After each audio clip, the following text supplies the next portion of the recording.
friends, it's Becky, and it's time for me to do one of my favorite little activities, and that is a bracelet bash. And if you're new to my channel, what that is I take several different bead subscriptions or monthly bead boxes that have maybe a similar theme or something, an element in them that's the same, and I make similar styles or similar technique jewelry with all of those. And they'll be, separate pieces. But one of the reasons I like to do it is because it allows me to maybe focus on technique without focusing on the beads themselves, while also giving you a little bit of inspiration for something to do with the beads that you currently maybe got in one of your boxes. And I will put a link in the description to my playlist for my other bracelet bashes, where I've done goddess bracelets, I've done some single loop memory wire bracelets, we've done stretch cord bracelets, we've done twisty in and outy bracelets, we have done some recently some 2-hole bead bracelets, which was a super fun bracelet bash for us to do. And today I'm going to be doing something a little bit different, and that is that all of my bracelets I'm going to be using an element of silver silk. And if you don't know what silver silk is, and if you're new to jewelry making and beading, you might not know what it is, because it's kind of a boutique item that's not available at chain stores or anything like that. It is a small business. They make them in small batches, and so a lot of the colors will be maybe not available all the time, but they are available from the Silversilk I'm store, and some of these are available from Sam's Bead Shop because they were made specifically to go with the Sam's Bead boxes, like this one. This was from the Winter Wanderer box. But I'm going to be doing this with 4 different silver silk chains, just to show you that this technique with the seed beads can be done on several different silver silk chains, so that if you're watching this and you're like, well, I don't have the leather cord, but I do have some pipe chain, or I don't have the capture chain, but I do have some flat mesh, you know that you can do something similar with what you have. So this is pipe chain. It has a little pipe. It's a piece of tubing with a little wire knitted sweater around it, and you can put craft wire or beading wire through it and shape it or string it or do something like that. It's a really versatile piece of jewelry making component, and I just love the way that the knitted wire around it changes the tubing shape or color and just makes it adds something extra to it. So I'm going to be using that. I've also got leather chain, which is a leather cord with a little wire sweater knitted around it. It's fine gauge wire. So I'm going to be using that one. This is flat mesh. It isn't knitted around anything. It is just wire that has been knitted into a tube and then smooshed flat. And it is a really versatile piece of thing. I have actually done a lot of seed bead weaving onto and with the flat mesh. It's really, really great for that. But I've done some on to this one as well. And I do have, again, I'll do another, I've got another playlist. It's the Silver Silk playlist. You'll be able to see some of my other bead weaving things that I do with silver silk. And then capture chain is ball chain with, you guessed it, a little wire sweater that it's wearing. And all we're going to be doing is we're going to be adding some decoration to our sweater. And that's all we're doing with this. I'm just going to do some little daisy chains, and we're going to stitch it right onto the silver silk. So it's going to be pretty easy to do, but we're going to need to get in close so you can see what I'm doing, because these are really tiny little things like that. And it's going to be a little easier for you to see when we do that, because they're little knitted guys, but they've got, the little knit stitches on that. As far as the bead boxes that I'm using, the beads from this one came from my curated collection for April. They are these multicolor kind of purpley beads. I thought that this would be perfect to use in a bracelet with this special like purple turquoise bead. I'm going to have this be a focal in my bracelet, And when you're choosing your seed bead colors, you're going to want a color for your petals, and then you're going to want a color for your middles.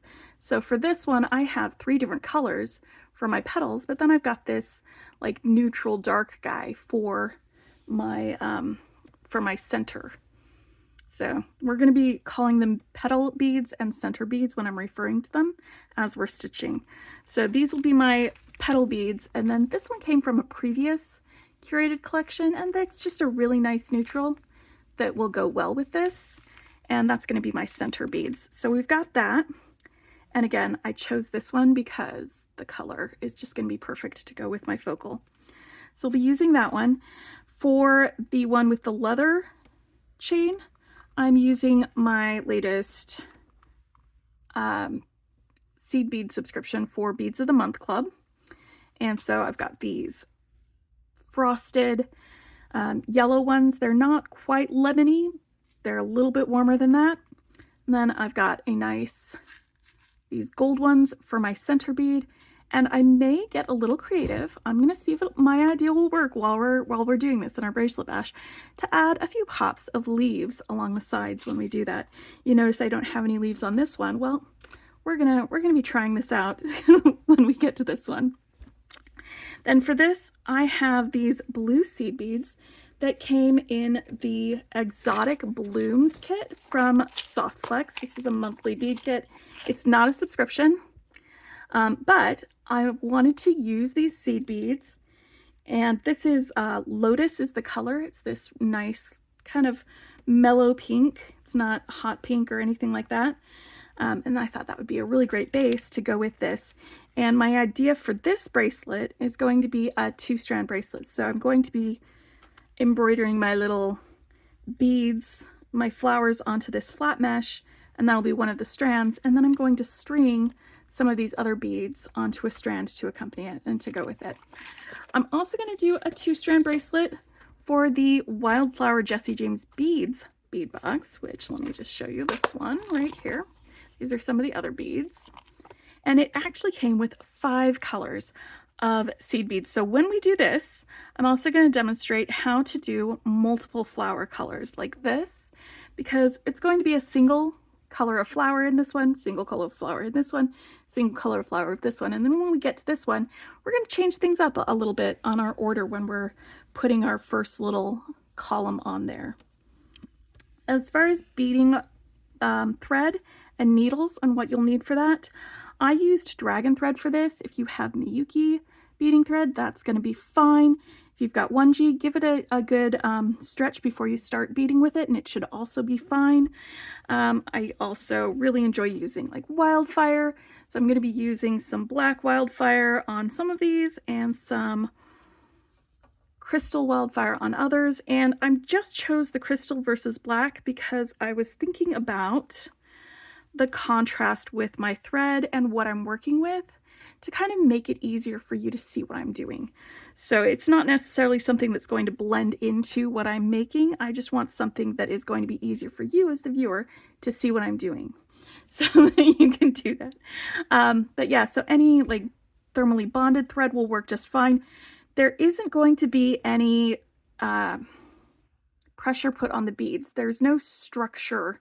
It doesn't have to hold its structure, so we're not going to be doing a ton of reinforcing, so you don't have to do like multiple passes. So, you know, thicker thread is just going to be fine if that's what you want to use and if that's what you have, because the structure, the thing that keeps it from like falling apart when it's on your wrist, is going to be all in the silver silk. The silver silk is going to hold it together, and that allows us to do our little decorations on there without worrying too much about reinforcing. All right, so now that we've gone over our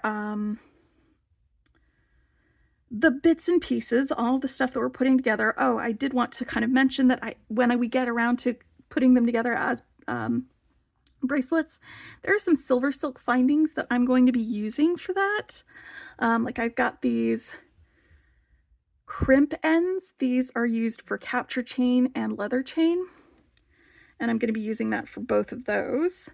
These are also crimp ends, but they are smaller and flatter for the flat mesh, and I'm going to be using those. And these are just some cord ends with a little hole in them that go over the ends of the pipe chain. And so I'll be using these as part of my finishing, but you can use any, there are other types of cord ends that will fit on this, 5mm opening cord ends that fit on there that have a hole in it. They work great with this. If you don't have the Silversilk components, I just really like these findings, so I use them a lot. You could use fold over crimp ends, you could use glue and crimp ends for the leather cord. Like, I mean, you could treat it just like you would any other leather cord in the ways that you finish it, because it is just leather cord, just it's dressed up, you know? We're just gonna bling it out a little bit when we do that. So I'm going to demonstrate how to start on each of these cords. I'm going to start with this one, and this is the pipe chain, because there's going to be a little bit of differences in some of them. The pipe chain and the leather chain are going to be the most similar because they're overlaid like a structure that's right next to it. But the concept is going to be very similar for all of them. I'm going to scooch in here so you can see the knitting a little bit easier on here. Now, knitting, if you're not familiar with knitting, and I'm a knitter, so this is easy for me to think about. It's a series of interlocking loops. If let me actually, might be easier. Let's pull up a blank page and a marker, and let's just talk about knitting for a minute. A series of interlocking loops of string, or in this case wire, and those loops interlock like this with the row above and the row below, like that. So you've got this part, this loop here, that's a knit stitch. And so you've got two legs on a knit stitch. Both of these make up that same knit stitch. The fun part about this is if you turn it over, that is also a knit stitch. So it doesn't matter which way you're holding your wire, we're going to be looking for that knit stitch, that little horseshoe shape that does that when we're going through and when we're going to be doing our sewing through on all of these.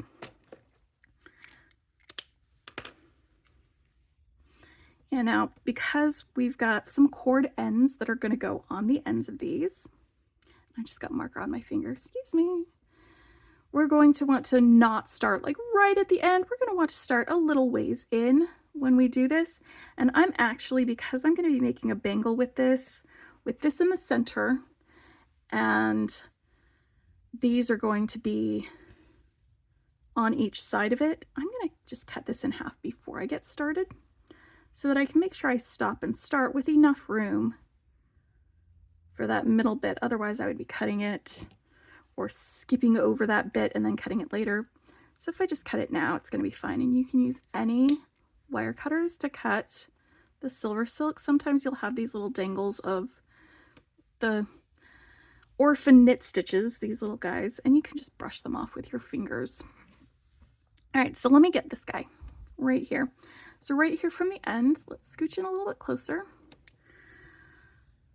I'm going to find a column of knit stitches, and you can see right there, that's a column of knit stitches. And if I turn it over and look at it the other way, this little column next to it is this column of knit stitches. And so what I'm going to be doing is I'm going to be knitting through both legs of one of these knit stitches. And I'm going to start about here. Yeah, that's going to give me plenty of room between my flower and that bead cap, or not bead cap, the end cap. Bead caps, if you have a deep one like this, they're also really great on pipe chain. Pro tip. So you can see here I've gone through both legs of that knit stitch, and that's what you're going to be working on when you're going down this line. Now initially, just to get started,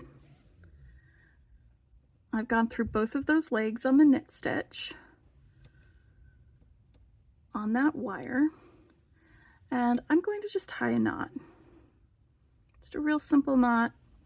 Again, this is not going to be holding up any structure, it's just to keep our thread from running out as we are doing this. So just a square knot will work. Should be just fine to hold that on there. All right. So now this same stitch that I'm tied onto, I'm going to want to sew back into this end of my knit stitch once I've picked up my first bead, which I haven't put my beads out yet, so give me just a second. The order that we're going to be doing the beads as we sew them on is going to be petal bead, center bead, petal bead, then petal bead, center bead, petal bead. So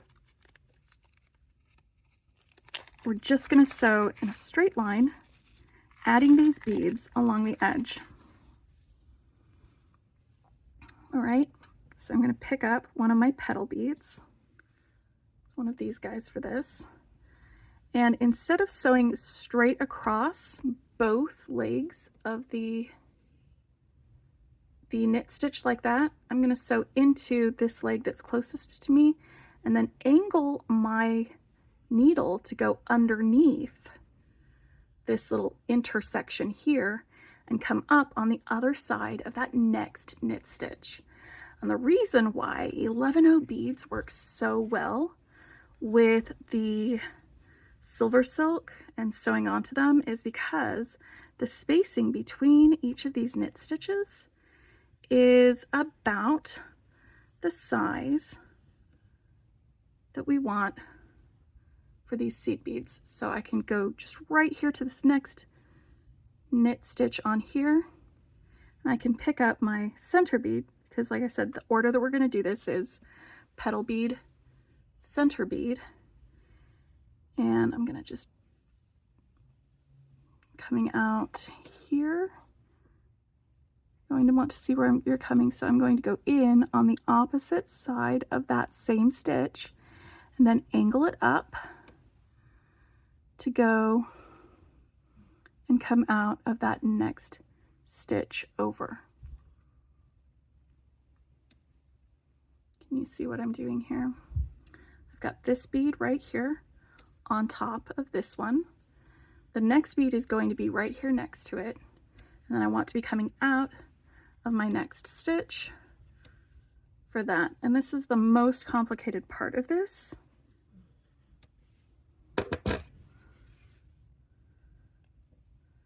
Is doing that little angle so that you're coming out of the next stitch instead of the one that you just went into. And so in a lot of my previous tutorials in beading these on, I have used the brick stitch in order to get the beads on. And if you can see, the holes, if you're looking at it from the side, are facing me on this, because this is not brick stitch. It's more like a whip stitch. Brick stitch, if I turned it and looked at it straight on from the top, you'd be able to see the holes.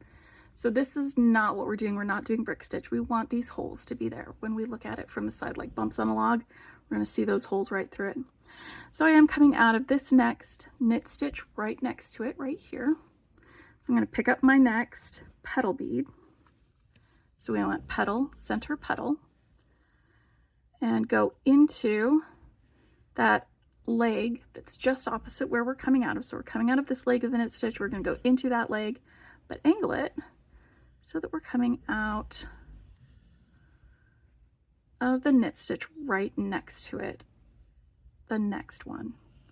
So we're just going diagonally with our needle.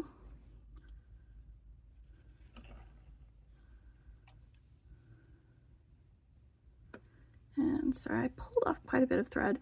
As far as the amount of thread that you use, it's going to depend on how long your thing is. This is probably longer than it needs to be, but after I finish my first half, I can just use the same thread.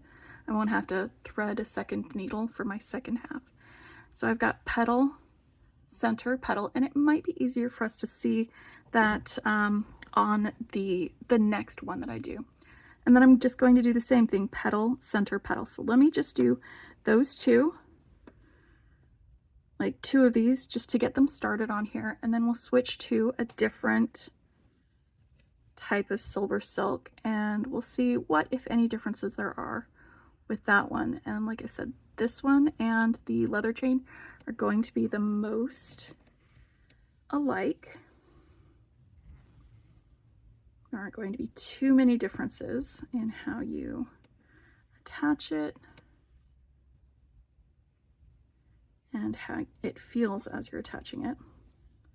And if you need to, if it's not sitting upright like that, just use your needle and pop it up.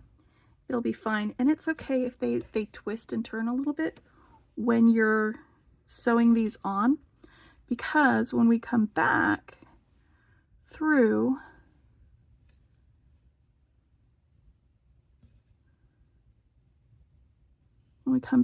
to add the rest of the petals, it is absolutely going to straighten everything up. So right now we just want our little line of seed beads.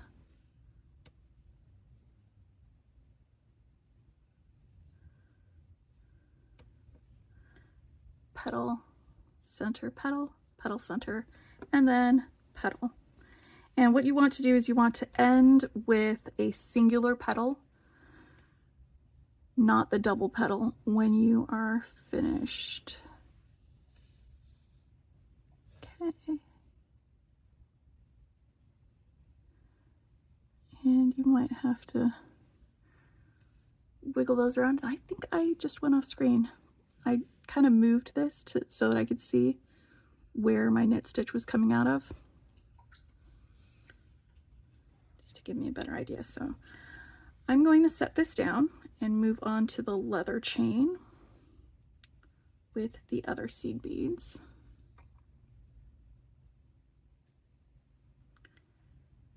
Because we're going to get it started.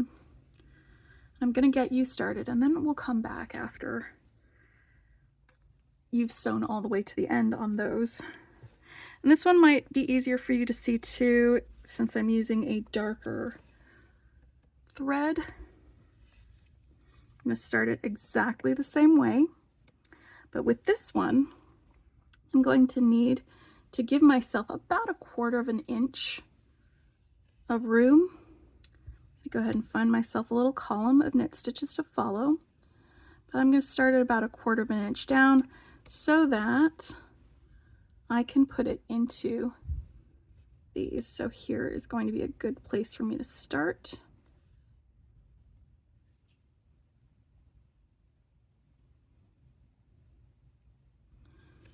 You can see there, I'm going through both legs of it's just the initial one that you go through both legs of the same knit stitch. After that, you're going to go into one leg and out of the next one. If that makes any sense, I really hope it does. Let me tie this real quick.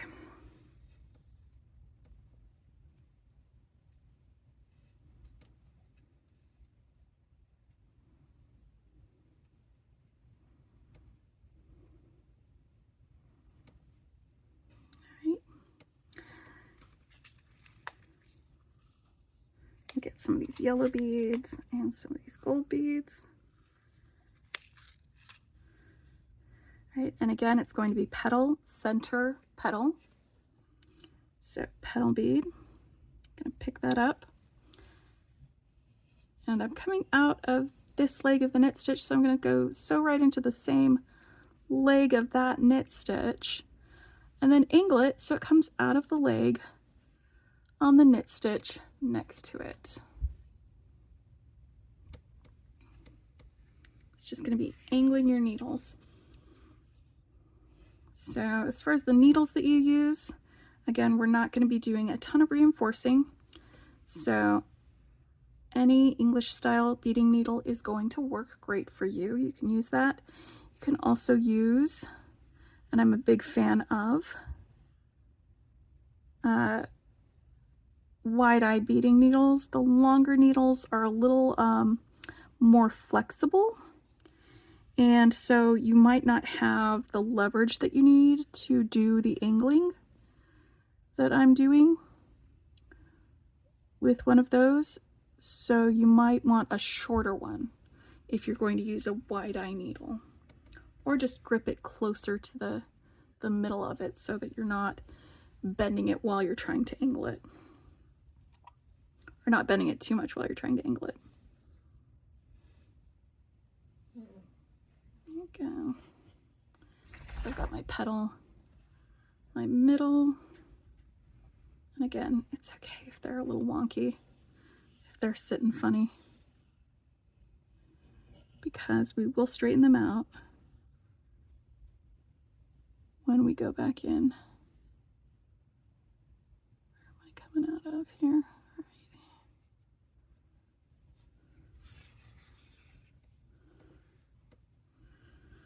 And this first part is going to be fairly much the same for all of these.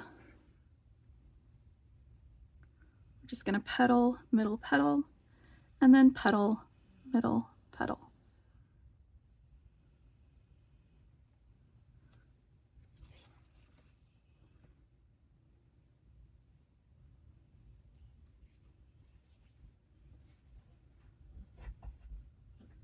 Again, if you look at them from the side, you should be able to see that hole, like that.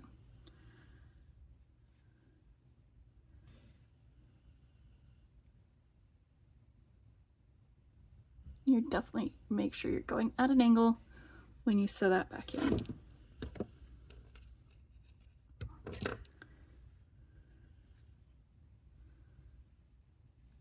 I have like 4 different threaded needles on here with all of that thread going everywhere. It's gonna be real fun for us.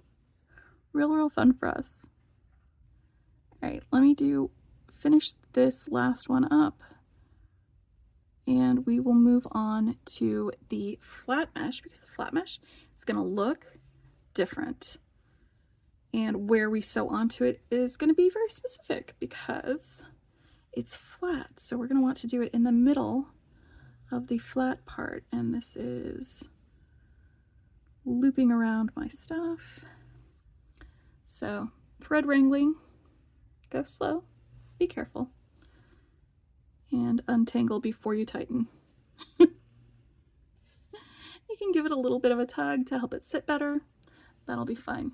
So once again, the pattern is petal, middle, petal, petal, middle, petal. So you want 2 of the petal ones between your middles, unless it's on the end. And when you get all the way to the end, you're gonna, again, wanna leave yourself that same amount of room and make sure you end with a petal, middle, petal, with a single petal. All right, let's move this guy out of the way. And let's look at our flat mesh. I'm gonna pull off some of these blue seed beads. And these are just a gorgeous, gorgeous color of seed bead, I think. Oop. I'm gonna need to cut this. These are gonna be some pretty, pretty flowers. And as far as my middle petal for this one, because it only came with the 1 color of seed bead in that mix, I grabbed this like kind of goldenroddy kind of color for my middle bead. I thought it would be a nice contrast to the blue, but also pulling some yellow color, or this orangey yellow color, because the kit actually has some beads that are similar color to this. So on that second strand, I'm going to be able to use that for this. So it's just things to consider when you're picking out your middle color. It could be a brown color, it could be a gold color, it could be just a contrast color like this. When I do the wildflowers ones, I'm going to use this purple one as my center color. It's going to be really fun, actually. Or I might use the orange ones, actually. Maybe the orange ones. It looks like I haven't decided. Okay, so for this one, we're going to take into account the amount of space that we need to go into the crimp. Usually with flat mesh, you want to fold it over before you put it in there, so just kind of double that length. And a good rule of thumb is about 1/4 inch away from the end is where you're going to want to do that. This is going to be a little bit harder for us to see the knit stitches because we don't have a contrasty thing underneath it to help us differentiate between them. So I'm gonna be taking a little bit of a better look at these when I go through them. The flat mesh is going to be just a little more difficult. That's okay, because we can do hard things, right? There we go. Nope. And another thing is, because it is several of them in a row, you try to go through one and you end up going through several stitches. Aha. But that's too close to the end. I need to be down here.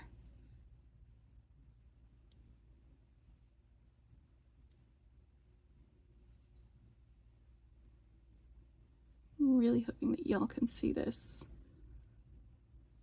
There we go. There we go. That one is much better. So let me tie this on. Let me tie this on.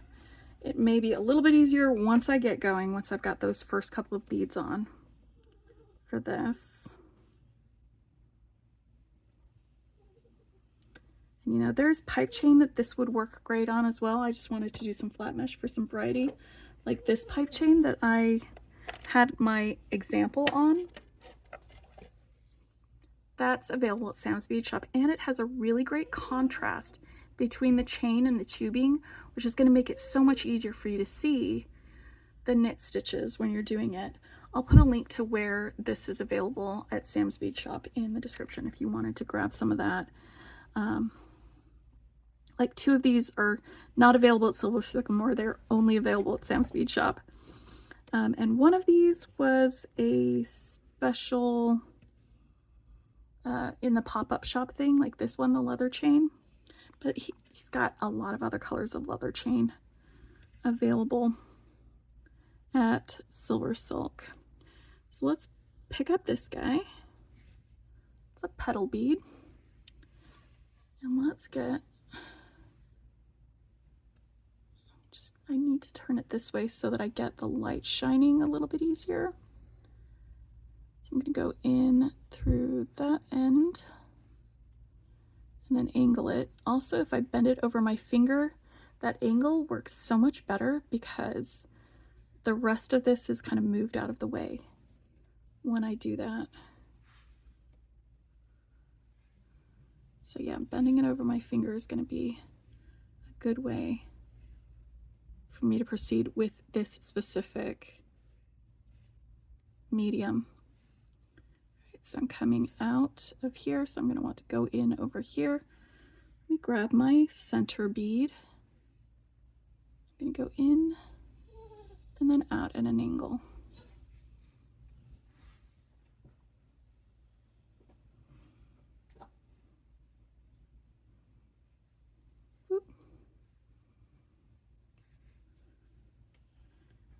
And in there, right where I'm coming out. And out at an angle next to that next stitch. This one's a little bit harder to see again because we don't have that contrasty thing. Apologize for that. But now they're getting sewn right onto it. And again, if they're a little wonky, it's fine because they will get straightened out when we add the next bits. So I'm just going to do just a repeat, one more petal, middle petal for this one. And then we will move on to the capture chain. Now the capture chain, I actually went back and forth on which one to use. I was going to use a burlesque chain, but it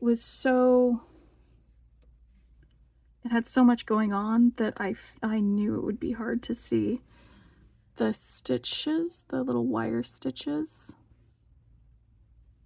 in the burlesque chain, whereas the capture chain is going to be a little bit easier. And there are capture chains that have a higher contrast between the ball chain that's in there and the wire. And for those types of chains, I'm going to say it may actually be easier than the one that I'm about to show you. So let's get this guy. It's my middle bead.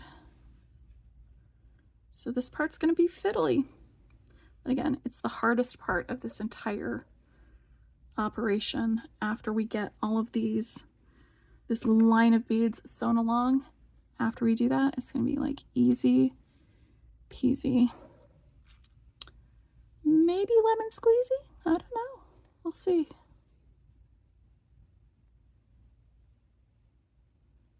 But this lotus color flat mesh is available at Silversilk I'm.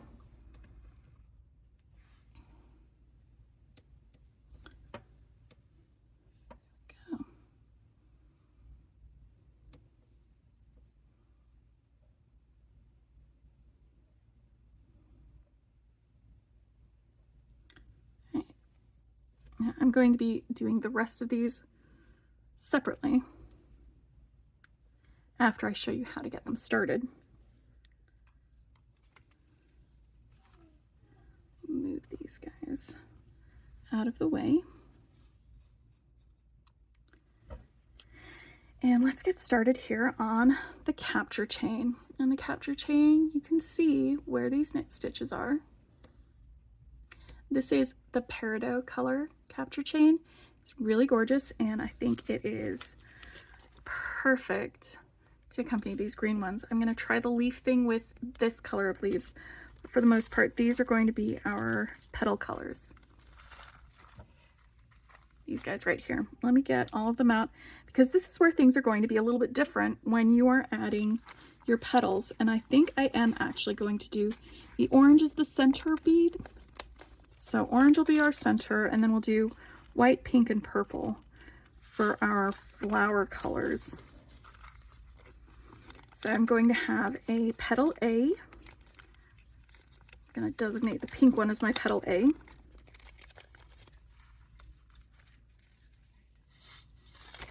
We'll have a petal B. Be these white guys, these clearish opalescent ones.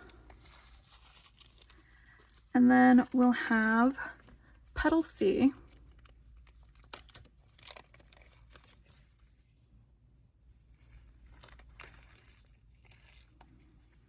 And that'll be those purple ones. All right, now, just like with the leather chain, we need to figure how far in we need to start. I usually go about 2 of the little balls on the ball chain deep for that. So I'm going to go 4 balls from the end. Just give me room to trim if I need to. If something goes wrong with applying it, and I'm going to find myself any of these stitches to go through. Just any of them, about 4 balls down, or 1/4 inch. It's a good measurement to use for that. And let me get this tied on. Now it's going to be the same order when we do this. We're going to go petal, center, petal, petal, center, petal. It's just you're going to be petal A, center, petal A, and then petal B, center, petal B, and then petal C, center, petal C, like that. So let me show you with these. So I've got my petal A, which is my pink beads, and we're going to get that started right here, right in that same spot where we just tied onto. And just like the others, I'm going to angle it down so that it is coming. Let's move into the camera range, Becky. Sorry about that. Okay. So I'm going to sew into this mesh on the same stitch that I'm tied onto, but I'm going to angle it again so it's coming out of the stitch right next to it.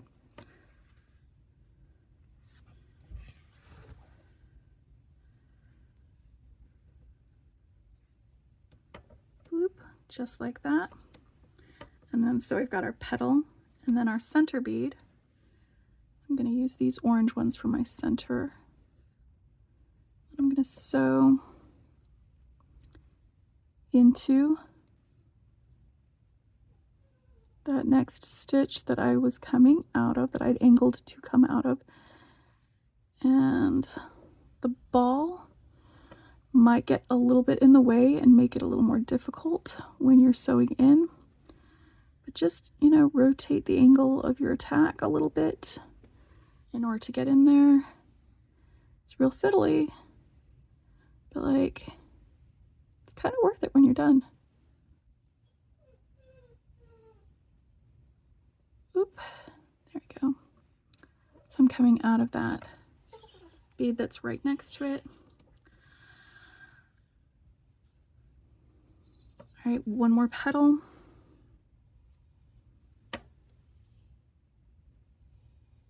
And again, this is still petal A. A, center A.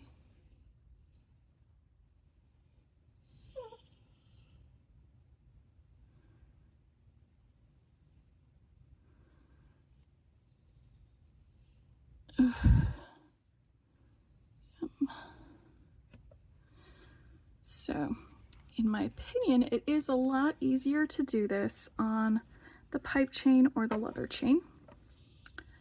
I just wanted to demonstrate this so that you could see that you can do it on capture chain too. So let's move on to petal B. All right, petal B is this white one. It's clear.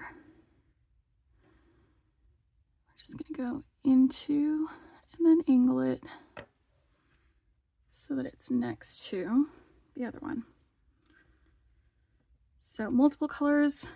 It's pretty easy as long as you remember that you're basically sewing each flower next to each other, and you're just sewing a beginning petal bead, a center bead, and another petal bead, and then we're going to fill in the rest of each of these flowers later. But like those 3 beads, the petal, middle, petal, that makes up one flower. So then we do a second flower with petal, middle, flower, or petal, middle, petal, and it will set us up just right for when we are coming back and adding the rest of our petals.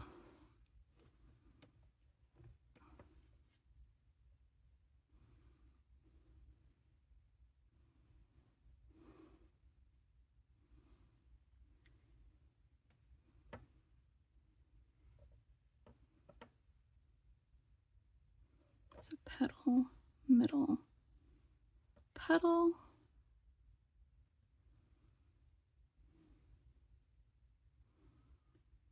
Because I just wanted to show y'all that you can do more things with seed beads than just use them as spacers if you're not familiar with or not comfortable with bead weaving.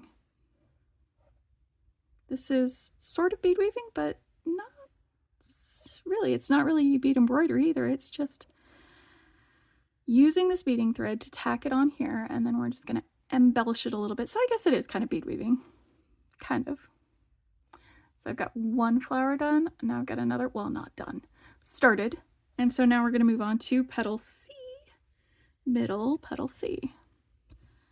That's going to be this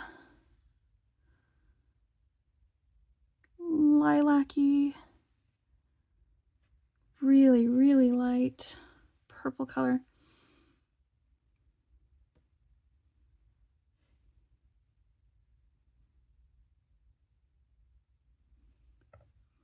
Again, thread wrangling is a thing.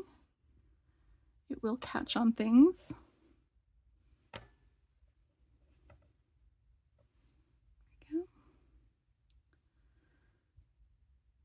And you can't see that much difference between the white and this purple here, but when we add the other beads to it, it'll stand out better. It'll definitely stand out better.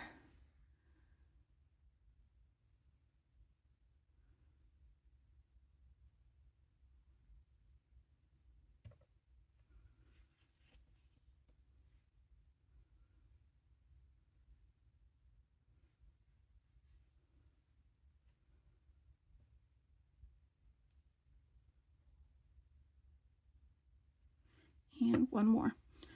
And then I'm going to show you what to do when you get to the end. So we're going to turn around and we're going to add more beads.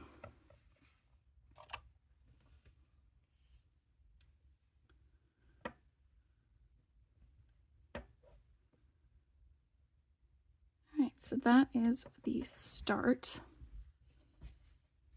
Let me move these beads out of the way. And remember my little example here? Well, I started a second one, just started it, so that I could demo what to do when you go back the other way. And you'll notice on this one, I did petal A, center, petal A, petal B, center, petal B, petal C, center, petal C, and I did that all the way until almost the end, but not quite the end because I want to have room for my bead caps. And I'm just coming right out of this last, next to this last bead that I added. I'm coming out of the pipe chain, not the bead. So I'm just going to go into that bead that last bead that I added. So I'm coming out of it instead of the pipe chain.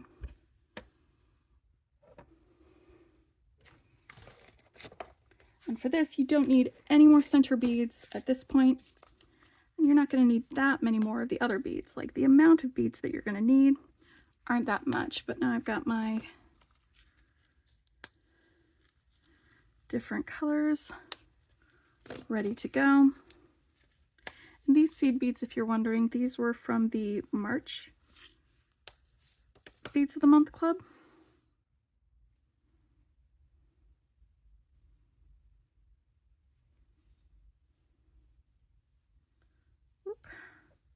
Getting my thread caught on other threads, which is fun. So now that I'm coming out of this first bead here, I'm going to pick up 3 more of that same color that I'm coming out of. That's what you want to be looking out of. I'm going to go into the bead that is the same color, the next bead that's the same color, like that. Just going around that center bead and adding more petals. Then I'm going to do the same thing. I'm going to add 3 more beads to my needle. I'm coming out of this one. I'm going to sew through this first one right here on the end. And again, because there's this bead weaving, these seed beads aren't going to be dependent on force structure. For this, we don't have to go in and reinforce that. You can if you want. That's not going to be a problem. But now I just need to like kind of snake my way through these center beads so that I'm exiting out of this next one. So I'm coming out of this one on this side. I'm going to sew into the center bead. So I just want to move my thread down the line so that it's coming out of that next one. And you can give it a little tug to snug things up if you want. And then I'm coming out of the side that's closest to me on this bead. So I'm going to go into the side that's closest to me on that next bead. Just again, right down the center line. We're just zigzagging our way down so that I can go. So I'm coming out of the bead in the direction going away from me. So I'm going to go into the next bead in that same hole on that side, so that I'm ready to pick up my next group of petal beads. So now that I'm coming out of here, I can pick up 3 of these petal B beads, these light pink ones, and then skip the center bead. And this is where I'm saying it's okay if they're wonky, if they're like twisted a little bit to the side, because when you go back through, it's going to straighten them out.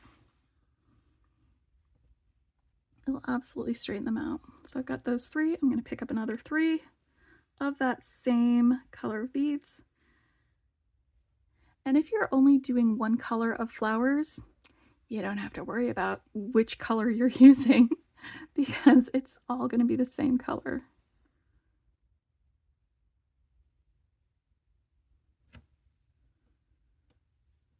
Like that. I'm going to do the same thing. I'm going to snake my way through those middle beads by going into the middle bead,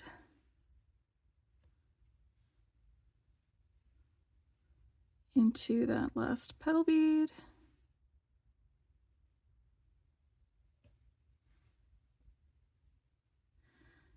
and then into this petal C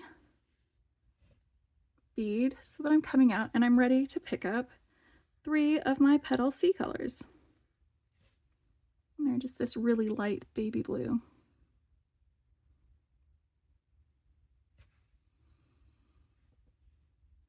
And then you pick up 3 of that same color and go through this top bead. Like that. And you just continue that all the way to the end. And when you get to the end, just tie the end of your thread onto here, cut it off and burn it off, and then you're ready to go. So let me get the rest of these flowers stitched onto the Silversilk. It's a bit of a mess right now, but when I come back, they will all be stitched on and they will all look like this. I actually might, before I do that, before I go away, let's try my little idea for leaves and see if it's gonna work, because I think it's gonna work, but I'm not sure. And if this doesn't work, I'm just gonna edit that out. It'll be great. All right, so I'm coming out of this bead right here. It's one of the petal beads. And I'm going to go through this wire next to the petal bead, just right here, through only one wire. You don't need to go through both legs of the wire, just through that wire right there.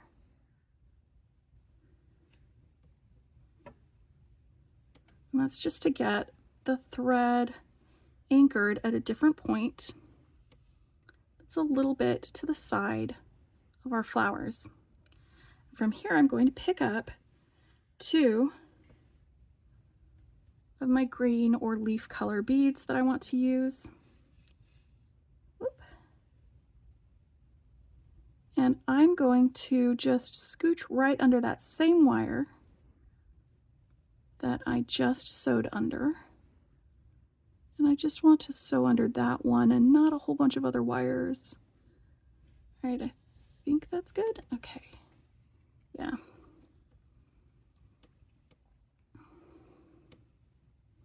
So now I've got these 2 beads.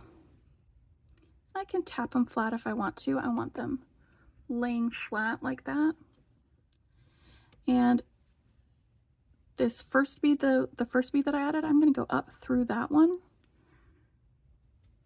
Whoop. And from here, I am not going to go through any more wires until I'm done with my leaf, because I'm going to do a little teeny herringbone. Go, just giving it a little tug. Remember when you tighten your thread, tighten the thread, don't pull on the needle, just grab the thread. And I'm just holding those while I tighten that up. I'm going to pick up 2 more leaf beads, these green ones, and I'm going to sew into this second seed bead and then back up through that first seed bead, the one that I just went. There we go. That's how we know where we are. So I'm gonna so now I've got 2 seed beads like that, and I'm gonna pick up just one, So back down through here and through this wire and into the seed bead. So can you see where I'm going? I'm going through both of these beads on that stack, through that wire to help anchor it, and then through that petal bead, that first petal bead that we were just coming out of just a minute ago. And hopefully this gives me a little bit of a leaf shape just right here on the side. And it works great, so I am not going to edit this out. I'm going to keep this in. And I'm just going to add maybe one more on this side to finish this up. And I'll just do a couple random, keep some spacing when I do it for this one. This is the one that I'm using the yellow beads, and yellow and gold beads. Make a little leaf there on that. And I'm also going to use these peridot colored seed beads for my wildflowers one. So we're gonna add some leaves as we go. See, and now that you're coming out of one of these seed beads, I can just do the same thing, stake my way down to the next one and continue on making the rest of these. So you're gonna want to do your leaves while you are sewing back through. I love it. I'm so glad my idea worked. All right, I'm gonna finish my guys up and I'll meet you back here when I'm done. All right, well, that took a little bit longer than I had intended it to for me to finish doing the bead weaving onto the Silversilk. These two were easier for me to do it on than the others because I can see the little knit wire stitches on the leather and on the pipe chain a little bit easier than I could on the capture chain or the flat mesh. I actually was really struggling with those to be able to see what I was doing. And I know I'm not the only person who struggles with that sometimes, but I actually went and got myself a little helper so I could see things better. And it's this magnifying glass that I could clip onto my bead board. See, I've got a little clip over here, and it's got a little light on it, and it made it so much easier for me to see what I was doing and actually finish it up. And I'm just really pleased that I got that because it did. It made it so much easier for us to do that. So now that these are done, we can go ahead and make bracelets with them. I went ahead and added some little leaves to this one on the leather chain that I added with that. It looks really great. And on this, I didn't add leaves. I just did the flowers. I also added leaves here for this one that I did on the capture chain using the beads. This was from the Jessie James Beads Magical Mystery Bead Box. And this is the one that I used seed beads that came in the exotic blooms. I didn't add any leaves for that one. But this one was from the Adornable Elements, and these were from the curated collections from Beads to Live By. So we'll put the bracelets together in just a minute. Let me move these guys aside. This one's going to be the easiest one for us to do because I'm not going to be adding anything extra. We're just going to be clamping on our Silversilk ends to the ends of the leather cord.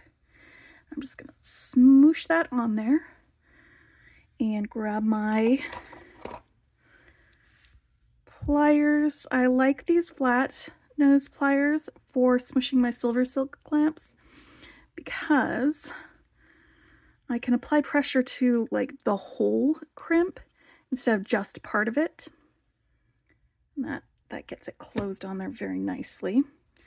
And then let's put this crimp on the other side. Scooch that all the way in.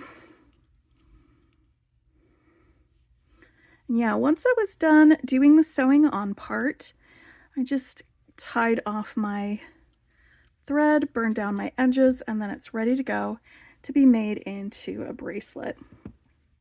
So let me grab a couple of jump rings. This is the like an antique gold finish.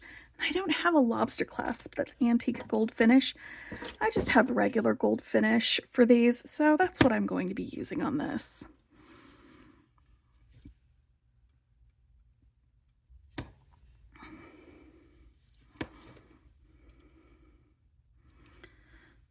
All right.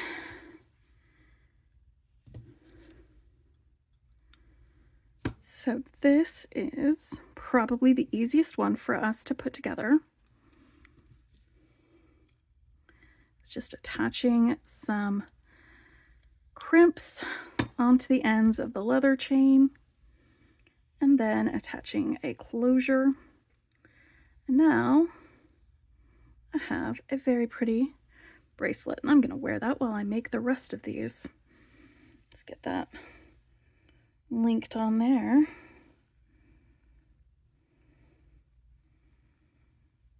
There's going to be some bead stringing when we get to the Soft Flex and Jesse James Beads ones. And there's going to be some wire working when we start doing the one with the curated collection. All right, so I've got this purple turquoise bead that's going to be my focal. I have a couple of these end caps that we use with the pipe chain. And I've got some 18 gauge antique copper wire. I'm just gonna take out, I don't know, maybe 12 inches of wire. I'm gonna try and get this as straight as possible because having any part of the wire be bent is going to make it a little more difficult when we put this on because it needs to be straight for the length of this hole as it goes through. All right, let's say that's enough. I think what I want to do is make my loop on the end before I start doing the rest of this. So to make a loop on the end, I'm going to do a wrapped loop. So I'm just going to bend off about 2.5 inches from the end. I'm going to grab my bail making pliers and I'm going to do a loop that's the third step from the largest. So it's the third largest. So it goes largest, second, third largest. I think that'll be a decent size for a loop because on the other end of this wire I'm going to make a hook. But not until we get to the end of this. I just want to start with this wrapped loop on the beginning of this because I'm going to stack the rest of my bracelet components onto this wire. And this is just a little bit bent here on the end. There we go. That's going to be much straighter. So I want my Silversilk end caps first, and then one of my lengths that I did my daisy chains on. And then I'm going to put my other end cap on the other end so that it is on there like that. I'm just going to push this all the way down to the bottom of that wire. Then I'm going to put my coin bead on here. And I thought about doing something fancy, like doing some herringbone weave or something around this coin bead right there in the middle, and that would look really cool. It might even look really cool to do a herringbone wrap with some seed beads around it too, just so it's just right there in the middle. But then I thought, no, let's just keep it, because I've got my fancy bit here. Let's keep it simple right there in the very middle of it and just have this bead do all of the work for us. It'll keep it looking kind of sleek like that. And then I'm going to slide this one on.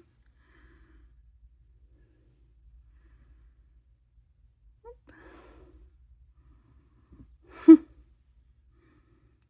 want to make sure the end of my pipe chain goes into that bead cap. And then I'm going to bead cap on the end. There we go.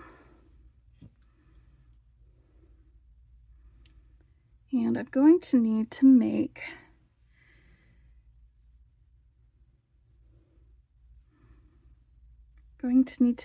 a hook on that end, but I want to make sure that it's going to be the right length for this. So let's go ahead and start bending this around to form it into a bracelet.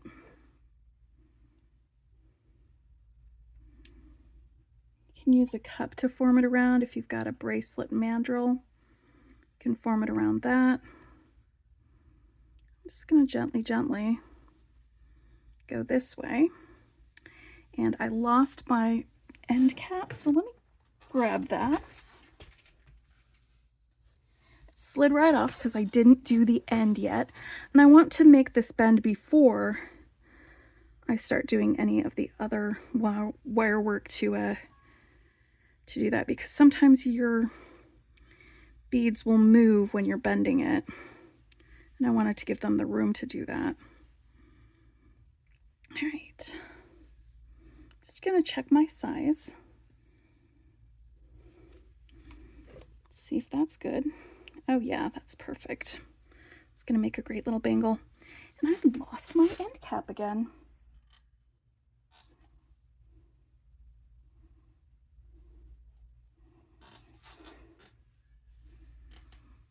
Where did that roll off to? There it is.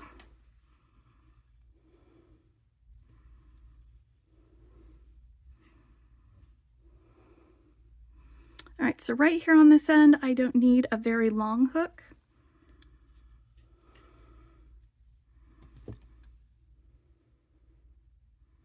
So how about we just bend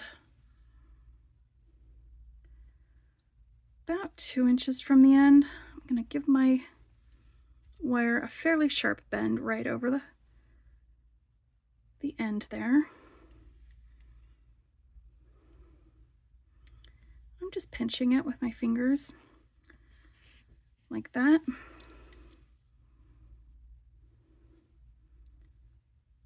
While I'm holding it, I'm carefully just kind of squeezing it together.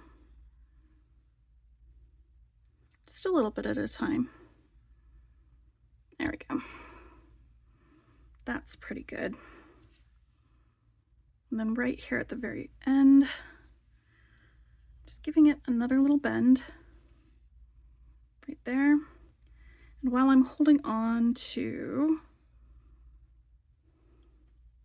make sure everything is fitting the way it's supposed to. While I'm holding on to this to keep it straight and sturdy, I'm going to go ahead and wrap this down here until it gets up here to the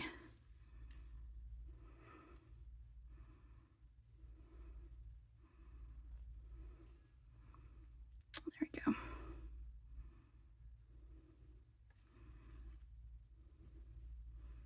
I'll keep everything on there nicely. So now I've got a loop on one end and kind of a straight bar on the other end. And so I want to make a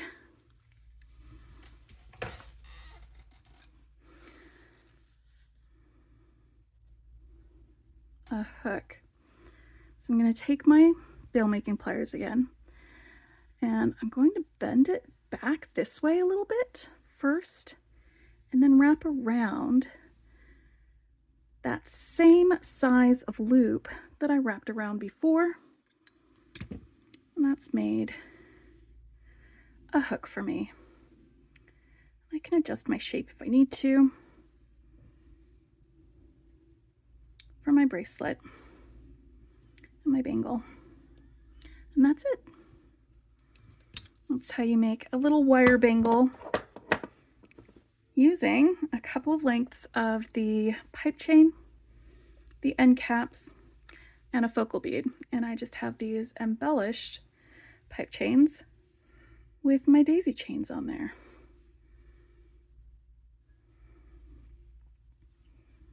All right, I may decide to go ahead, just do a little curve on this. I don't need to, but it just looks nicer with a little curve on it. This is what I think. But yeah, I really like the way that this looks. Okay, so now I've got the two easiest ones done. I don't know if you would consider the wire working one easy, but I think it's pretty easy, because it's basically just stringing on the wire and then making this clasp at the back. Silversilk makes things very easy to work with. But let's get out the one that I made for to go with the Wildflowers Jesse James Beads Magical Mystery Bead Box. And I think I might, no, I don't think a big clasp is gonna really do us for this, because there's so much space with a big clasp. I think we might have some troubles with that one. I'm wondering though if I want to have a little focal in the middle of this bracelet on the second strand, or if I just want the second strand to be strung along a little bit. I think I might just do some bead stringing for this one with some of these beads. 1, 2, 3, 4. And we've got our light purple beads and some of these pearl beads. I think they'll look great with that too.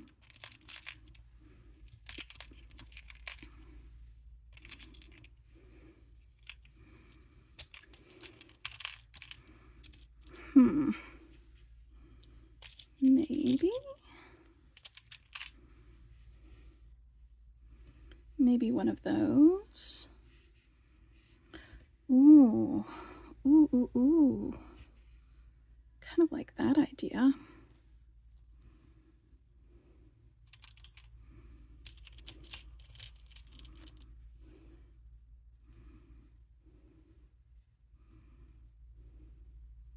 For my strand there.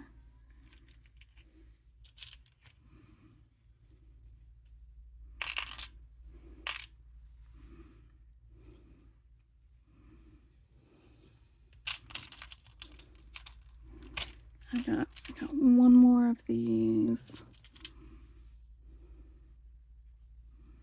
And then what are we going to have between those? How about 1, 2, 3, 4. I'm trying to get spacing between these beads so that they'll all fit along the same area as these other two. So maybe we need to do these two just to give us a little more space. All right, let me grab some beading wire. I'm gonna use this green fluorite color. So I think that'll make a nice little accompaniment to this. Right. And I'm going to use the antique copper.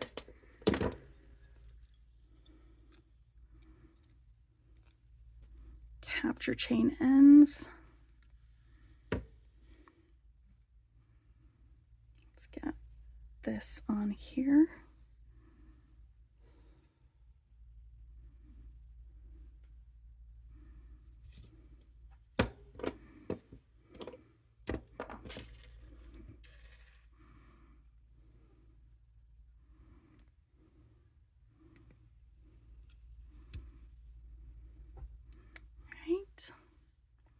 This is what this looks like, by the way. I love it. Like this color of green seed bead is exactly the color for this peridot capture chain. I like to give it a little tug when I do that to make sure that it's good and in there. And that one is good. And also, if it's not big enough, you can just stick your pliers in there and then widen it like that so that you can get the capture chain right in there. There's a little lip right on the end of these that slides right between the balls in this ball chain.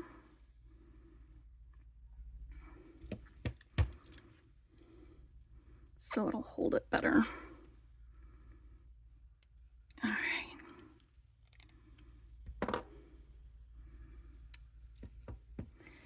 And I need a little ring to attach this to on one end.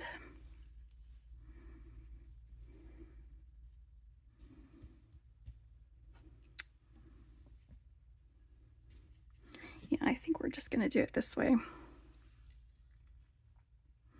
This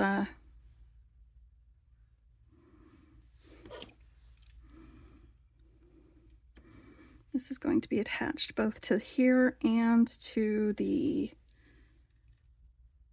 beading wire. And it'll be the same for this one.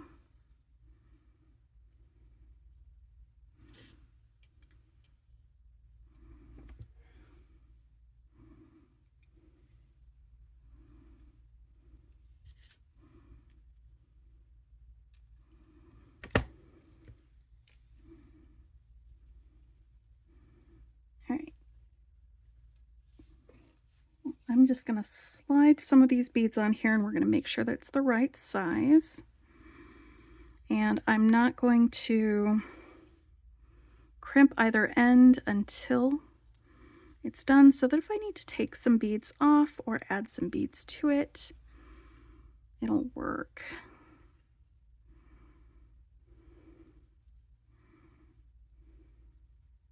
Whoop. Why are you not?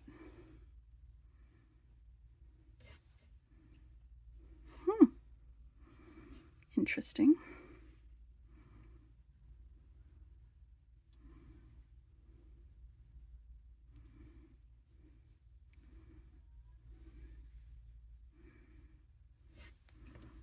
Huh.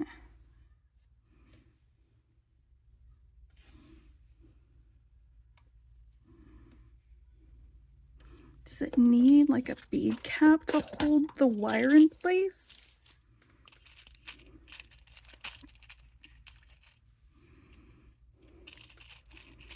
I think it might need a little bead cap to hold that wire in place so it doesn't escape out of the sides of those. Let's just try it like this because it's going out like that. I'm just going to put this right here. Bloop.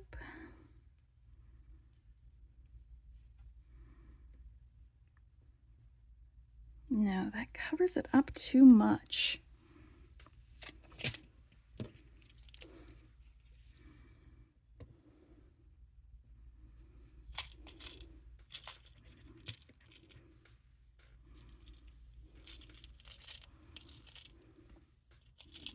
We have these teeny tiny green beads. I bet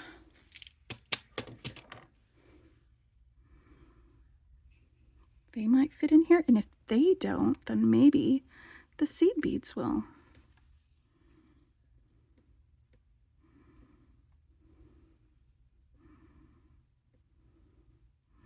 Yep.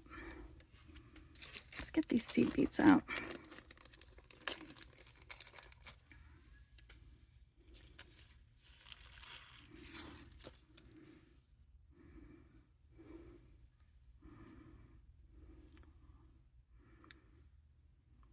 Three, 4, 6, 7, 8, 9, 10, 11, 12,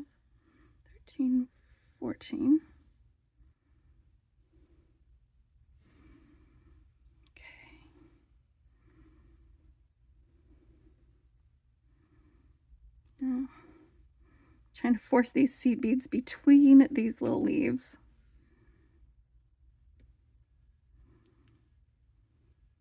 To help hold that wire in place. And I think that's going to do it. Yes. Good job, me. That's some troubleshooting right there. All right. And now I can plop this guy on here without having to have a little bead cap in the way. And that's going to stay exactly like that. Perfect, perfect, perfect.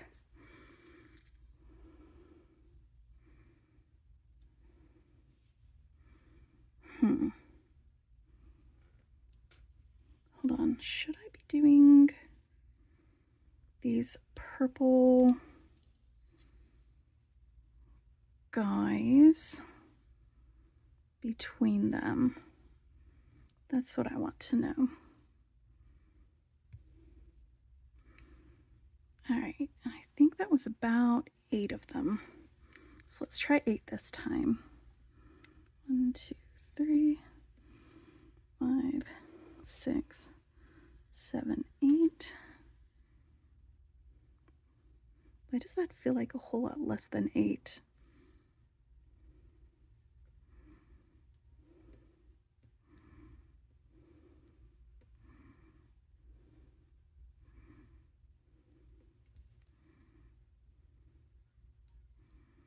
I need a few more. Maybe they fell off instead of going on here, and that's why it feels like less.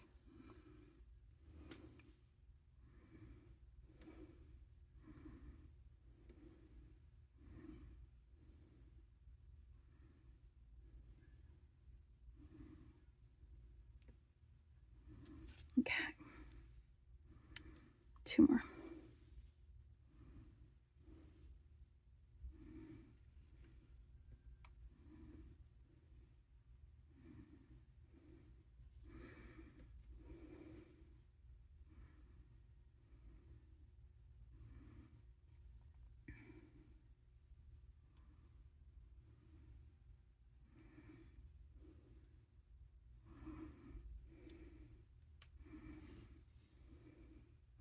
There we go. That is going to work out so great for my second strand.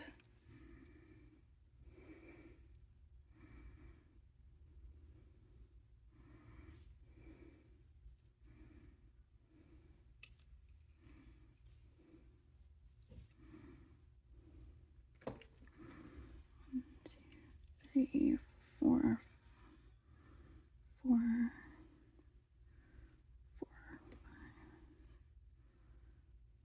7,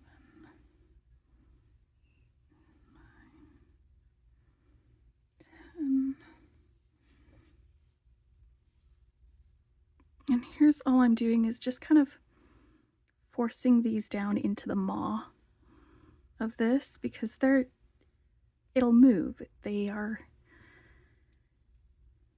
wobbly. But once there's something kind of in the way, they're not going to let the strand go through those open edges.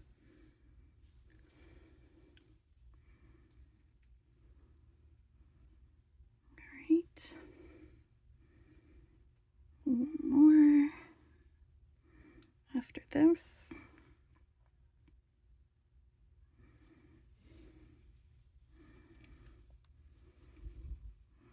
That's gonna be so pretty.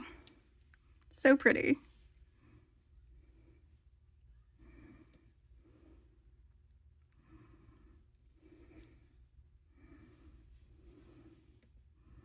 One, 2, 3, 5, 6, 7, 8, 9, 10. All right. See, it kind of opens and closes when I push it through there. It's like, feed me, Seymour! You guys know what I'm talking about. All right. Now, where's that other purple guy? Right here.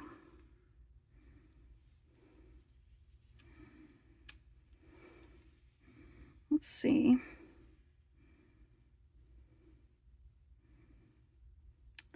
All right, perfect. I'm going to actually remove this pearl from the other end because I think once I crimp this on, this is going to be the perfect length for my second strand of this bracelet. So let me get this end crimped first. Just right here onto this jump ring. You know what? I'm going to need a crimp first. There we are. I've got some 2x2 crimp tubes and my magical crimper, so I can crimp this on there.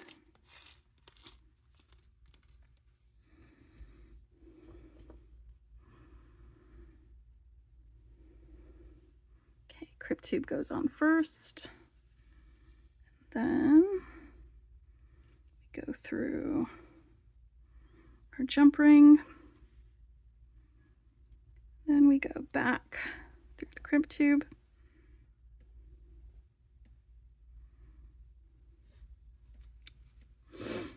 Tighten up our loop a little bit.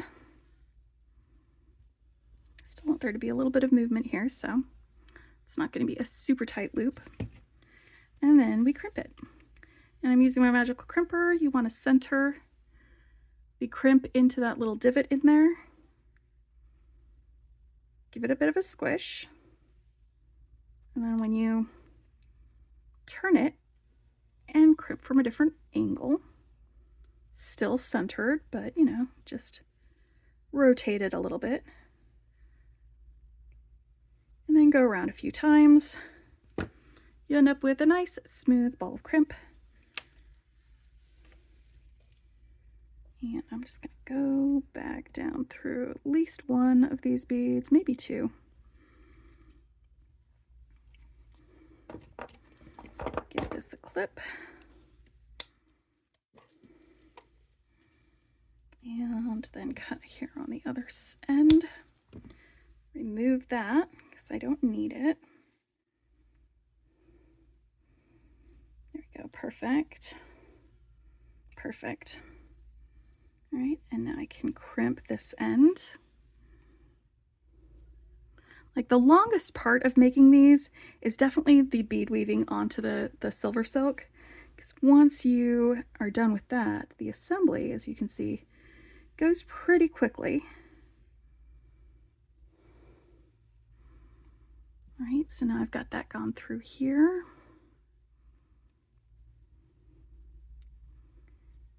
I'm going to go through the crimp bead.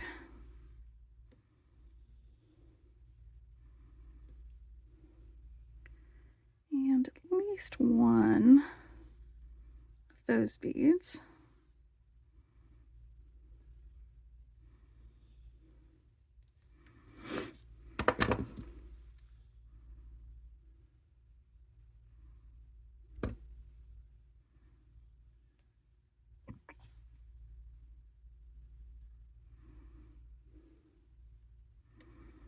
Just trying to close down that little loop over there,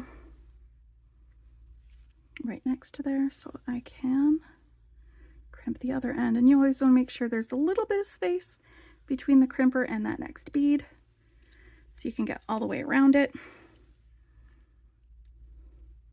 Sometimes you can just wiggle it like I did there, and sometimes you need to stick your fingernail between the crimp and that bead so that you can fit it in there.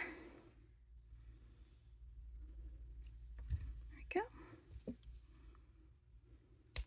we go. Now I've got this one, and I may need to do another little loop here on the end for connecting to.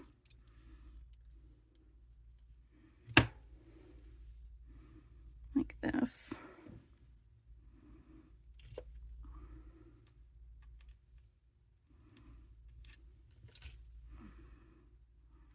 Finding that this one isn't closed all the way, so let's close it better.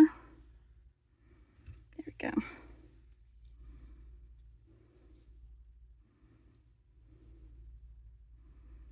It's just going to make it a much better bracelet feel for that one. I love this. I think it's so pretty. Holy cow. All right, so now my last one is this one from the Exotic Blooms Soft Flex Design Kit. Let me put away a few of these since I've got a couple of beads out still from there. And all of those.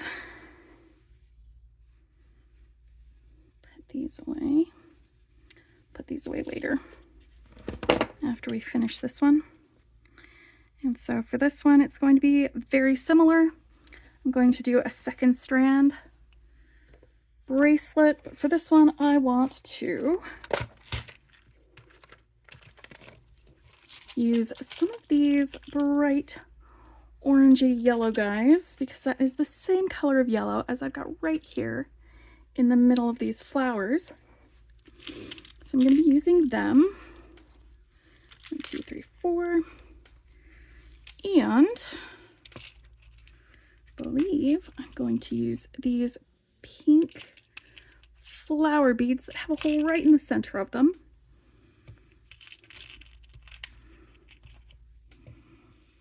So 1, 2, 3, 4, 5. Perfect. Perfect. And maybe a couple of other beads too. Like I bet some of these green beads would look great next to them.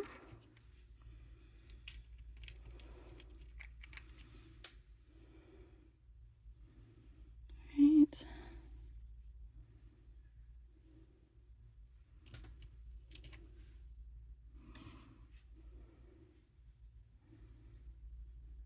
It's not as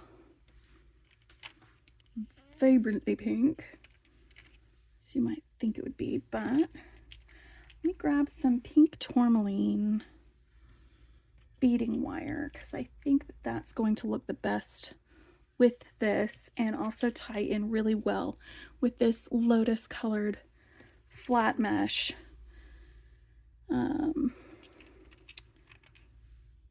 It was not the beading wire that came with this kit.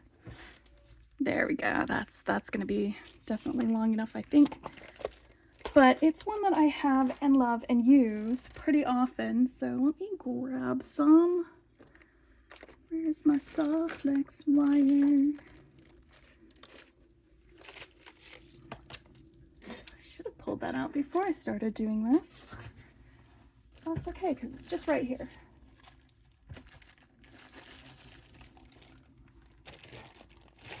Here we go. Pink tourmaline. Let's see. There's a really fun pink color. So to do this, let's first get our flat mesh ends crimped onto here. So you take your flat mesh over here on the end and you just kind of fold over the edge of it like this to give yourself a nice smooth edge to go into the crimp.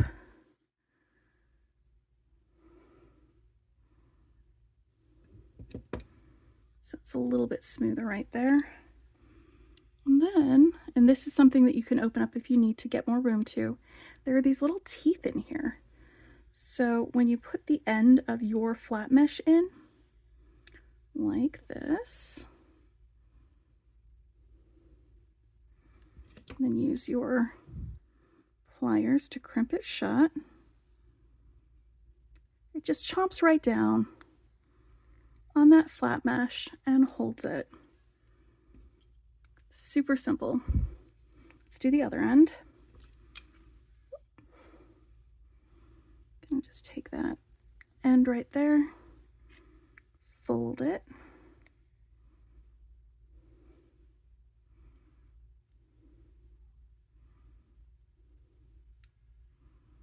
and I'm always really gentle when I give it a little crimp like that.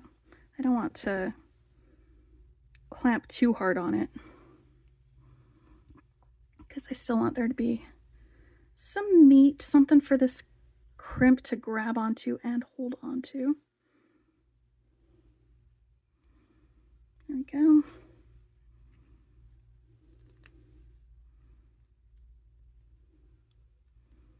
Flat mesh crimp. There we go. Now that's ready to go. Let's stick one of these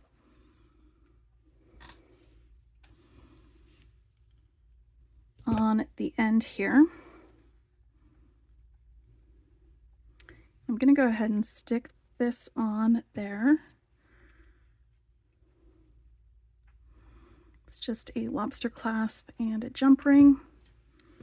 And then I'm going to take this pink tourmaline and I'm going to measure off twice as much as I think I'm going to need, plus a little bit extra for crimping.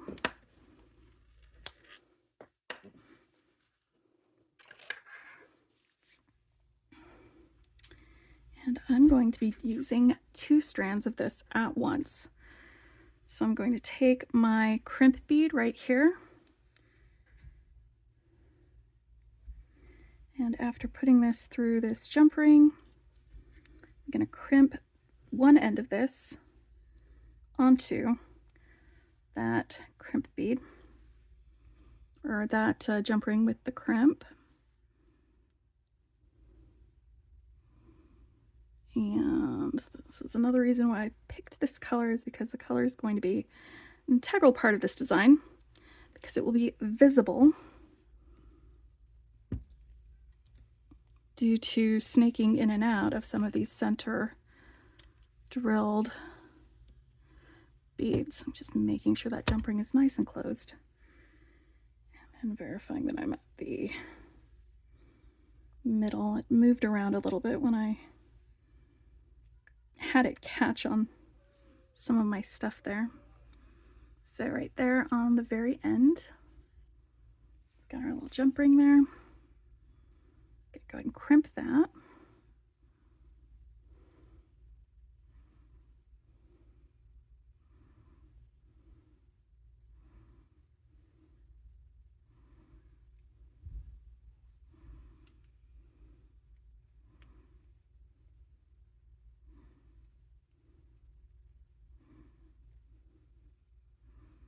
All right, and now I can start putting some of these guys on here. So I'm going to put both ends of my wire through these green beads and my orange juice colored beads, or maybe they're mango. I think they're more mango than orange juice, if I'm going to be real honest. That's the color that I'm getting from here. And I'm going to slide these down. They don't even need to be all the way down at the end. I can move these around as much as I need to make up space on this design, if I need it to be shorter, if I need it to be longer. As long as we've got them together. All right. And now I'm going to take each end of this and put it through this center drilled flower bead going in opposite directions. So I'm going right to left on that one and left to right on this one.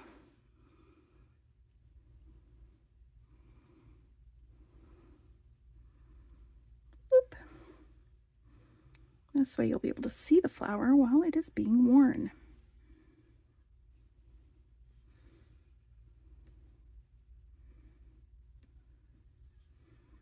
Like this.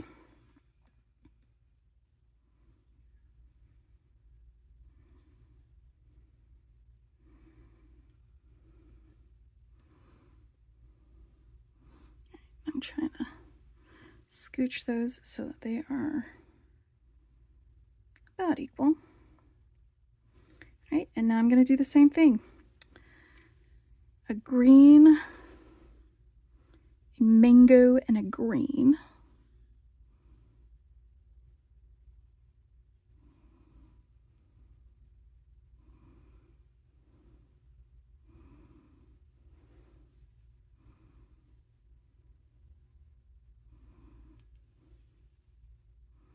with both strands going in the same direction through those holes. Like, I'm really glad that they all fit with two strands in the holes on these beads, because sometimes you go to do something like this and you discover that the hole on the bead that you want it to work on is just too small for that. So you have to like switch to a different one. Usually you want to check before you get started on things like this, but I just didn't, and I am lucky that it all worked. There we go. And one more like that. And another one. And I might not even need all of these beads. I might only need a couple of these. And I can use them on other designs. So going in one direction through that center hole, and then going through the center hole in a different direction.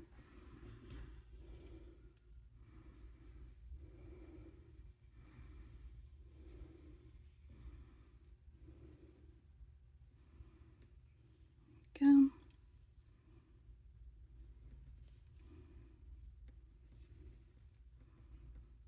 I like this. I like this a lot. This is a fun design.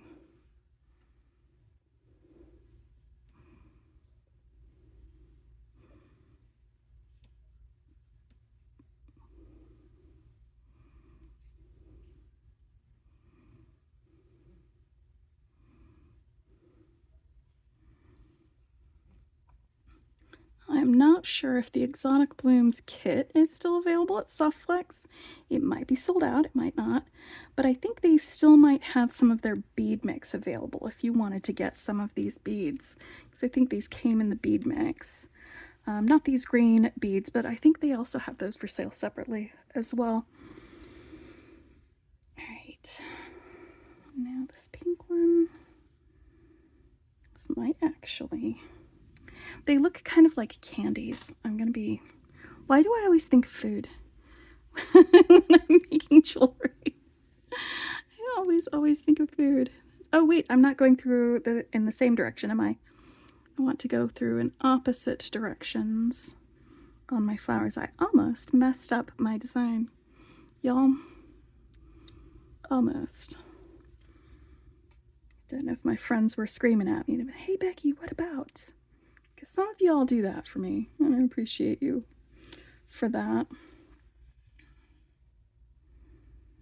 All right.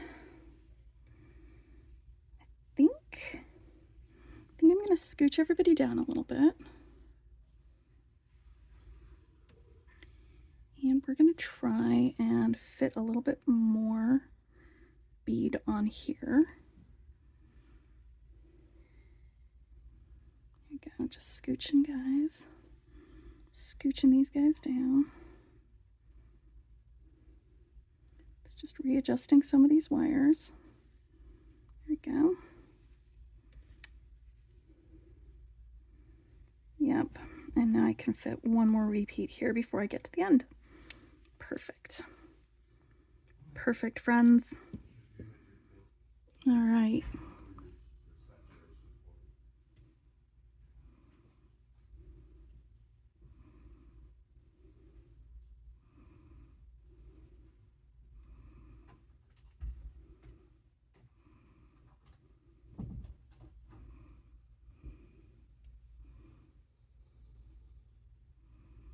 This part is a little bit fiddly, because I think some of these beads have smaller holes than the other ones, but it's still gonna fit. Still gonna fit.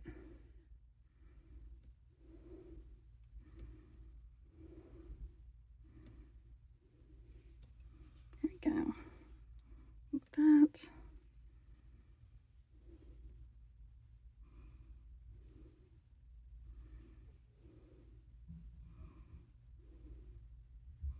I love a good crisscrossy design like this. And I think the end of this wire is just a little bit rough, so I'm going to give it a snip so it fits better through that hole. It just happens sometimes when you're threading things on like this. Sometimes the end of the wire just gets a little ragged. And sometimes you need to stagger them like this, so you put one wire in and then the other one, and sometimes you've got to put them both in at the same time together.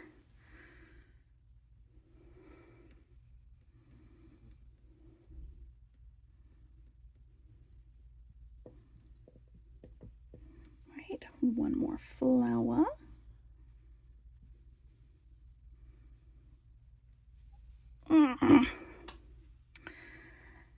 I'm always so pleased when like the idea that I had in my head works out in real life. It makes me very happy because sometimes my head imagines things and it doesn't end up that way, but when it does, it makes me very, very happy. All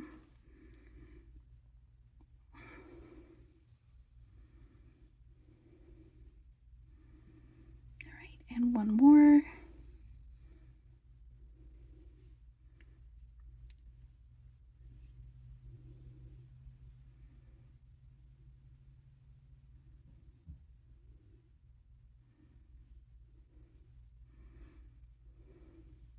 Just adjusting my wires.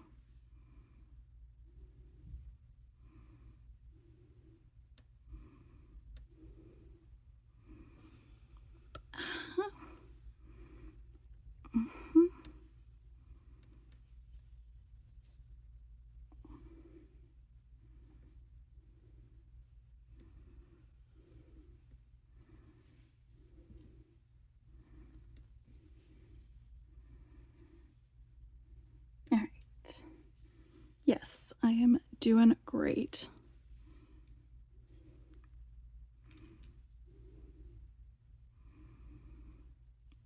And here's this. Let me figure out if I need to scooch these guys down a little bit more. I might need to.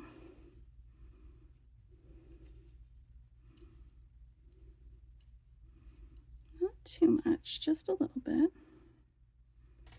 See, I'm just tightening things up a little bit. Likewise, if I had too many beads, or if I had not enough beads, I could spread these out a little bit more.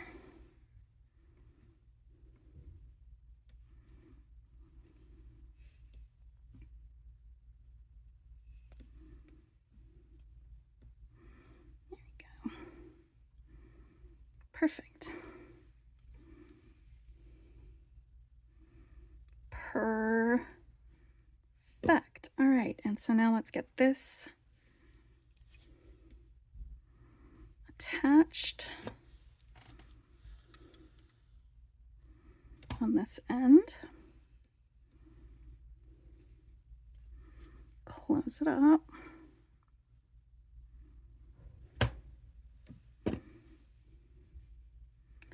And I'm going to grab my crimp.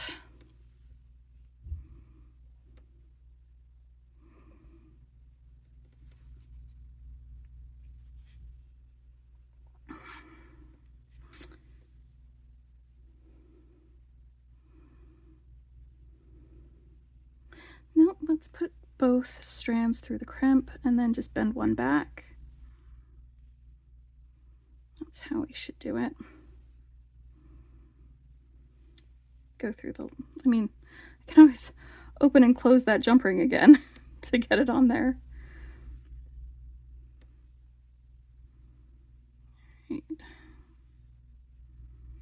That is not going to go through that bead a third time, so let's get that coming out the side like that.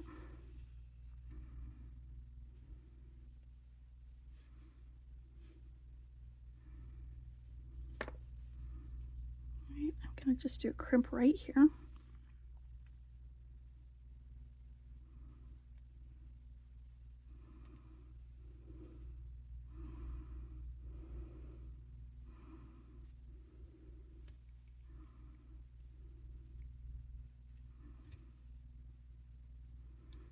my wire.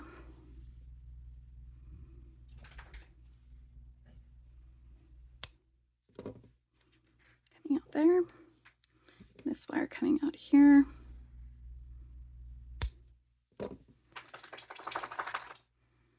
Grab another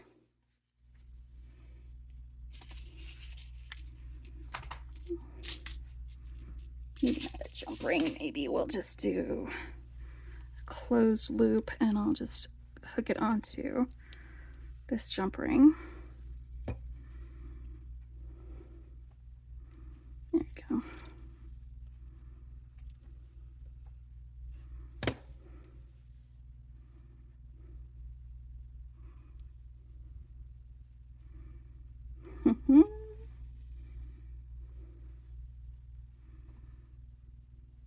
There we go, flowers. Everything is flowers, y'all. Okay, so there we are. We have 4 different, very different bracelet designs, but in each one, I added some seed beads to my Silversilk in order to make a design using some bead weaving. And we did that with the Adornable Elements Beads of the Month Club. We did that with our curated collection from Beads to Live By. And we did that with the Exotic Blooms Soft Flex Design Kit and the Wildflowers Jesse James Beads Magical Mystery Bead Box. All right, guys, I hope you enjoyed this. I will put links to where you can get the Silversilk chains that I used. Some of them were specialty ones that might not be available anymore on the Silversilk and More site, but I know for a fact that you can at least get these 2 from Sam's Bead Shop, so I'll put links to that in the description below. I'll put links to the Silversilk and More site where you can get sign up for the Jesse James Magical Mystery Bead Box, where you can get soft flex kits or the bead mix if the kit is sold out, where you can sign up for the curated collections from Beads to Live By, and where you can sign up for the Beads of the Month from Adornable Elements. And I'll even put a link to where I got my little magnifying glass that made it possible for me to actually finish what I was doing, because I could actually see it through this. So I'll put all of those in the description below. I hope you enjoyed this. If you like what you see, hit the like button. If you want to see more, hit subscribe, and I will talk with you later. Happy beading.